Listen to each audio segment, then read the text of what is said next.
How did I discover comics?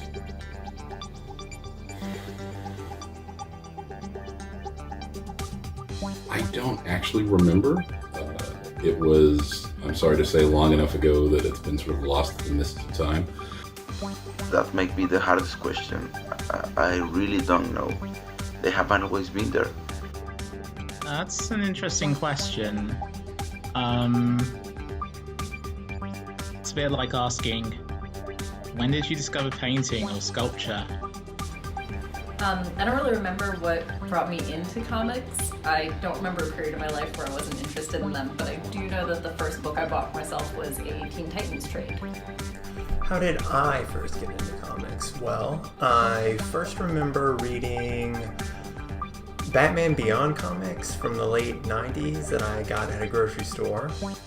I first discovered comics going through the grocery store checkout line when I was about 8 or 9 years old, and you know, over where you put your food, the rack that has like the snacks and some magazines and stuff, I saw Betty and Veronica, and I was like, oh wow, cool, these fashionable high schoolers.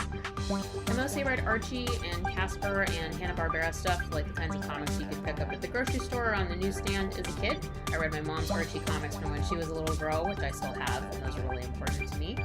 I first discovered comics when I was about 5 years old. My mom had a couple that she carried with her since high school, and we were moving one day, and I came across one, and I sat down right in the middle of the hallway, right in the way of everybody, and I read it cover to cover. And it was this one, Spider-Man number 6.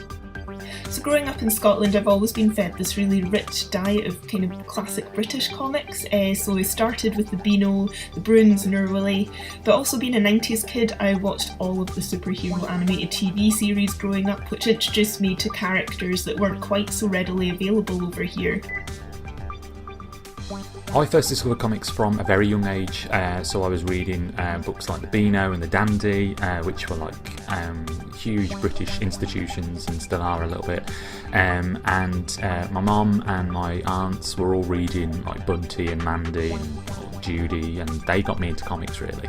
Technically I first got into comics when I was a very little kid, and I used to read the Beano and the Dandy. That was my earliest exposure. But in terms of the type of stuff I read today, I first got into superhero comics, actually because I was trying to impress a girl who said that she read them. As it turned out, she wasn't very interested in them or me, so that never went anywhere, but I was hooked. So I actually came to comics a little bit late in the game. I was actually an adult. I had, of course, read some newspaper comics, specifically Blondie and Kathy when I was really young, but I didn't really understand what I was reading at the time, and when I finally understood what comics and graphic novels were, I was in my mid to late 20s, and I suddenly found myself with a lot of time to read new things that I hadn't given a chance before. And a great friend of mine suggested that I pick up Fables, the graphic novel series about the fairy tale characters who are living in the real world. And they also suggested that I pick up Why the Last Man. And I picked up the first volume of both roughly around the same time, and after I read those first volumes, I was hooked. I could not get enough. I first discovered comics in the North Star Ledger. My father would get the Sunday paper every weekend, and while he was reading news and current events or whatever it was, I would be sitting in the chair next to him reading the funny pages. I got into comics when I was in 3rd grade because my teacher at the time would like clip out the strips and stuff from the newspaper and project it for us on the overhead.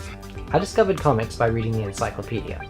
Not just any encyclopedia, mind you, it was Charlie Brown's Cyclopedia, so you know, it was full of Charles Schultz's drawings from start to finish, and it was fantastic. I'm definitely one of those people who came to comics through Batman the Animated Series, and from there my parents would randomly pick up issues as we'd be either at the airport where they had a nice spinner rack. That's where I got a nice Web of Spider-Man issue with Scarlet Spider and Venom on the cover that was very influential in my life. Or at the drugstore where my mom worked, and then later the in-town pharmacy where she worked, where They would get in random issues of Batman and Batman Adventures, and eventually they basically had a pull list for me because they would get Nightwing in during the Chuck Dixon, Scott McDaniel run, and I'm pretty sure I was the only one who was buying it from them. I'm pretty sure they got it in just for me. So, like many of you I'm sure, I was first introduced to comics through the cartoons based off them.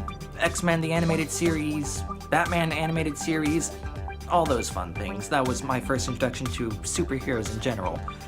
I discovered comics mostly through the Batman the Animated Series. That led me to Batman comics, which led me to Robin comics, which led me to Impulse comics, and yeah, just after that I was just kind of doomed. I grew up watching Batman the Animated Series and Justice League Unlimited and shows like that, and then spent countless hours browsing the Wikipedia pages of various DC and Marvel characters because I knew nothing, and those are bonkers. I may have gotten some other comics beforehand, but my main first real comic I remember getting was back in the day. Kmart used to have these value packs that I assume were stuff that didn't sell from newsstands or comic shops or something. And I got a pack of 5 or 6 Green Lantern comics. The Ron Mars, Kyle Rayner Green Lantern, and I loved it.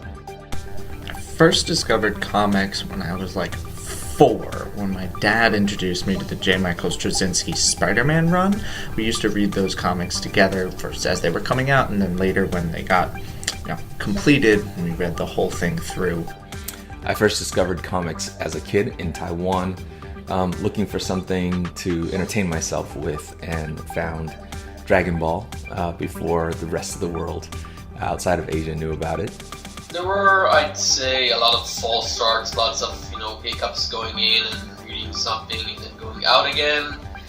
But the one that really made me stick through with it and using it as a way to search other creators is Mad Magazine, which my parents mostly bought for me in order to learn English, to understand, to read, and to write English better. And it worked, I guess, by making me a comics reader, and also helping me to understand that crazy, stupid language.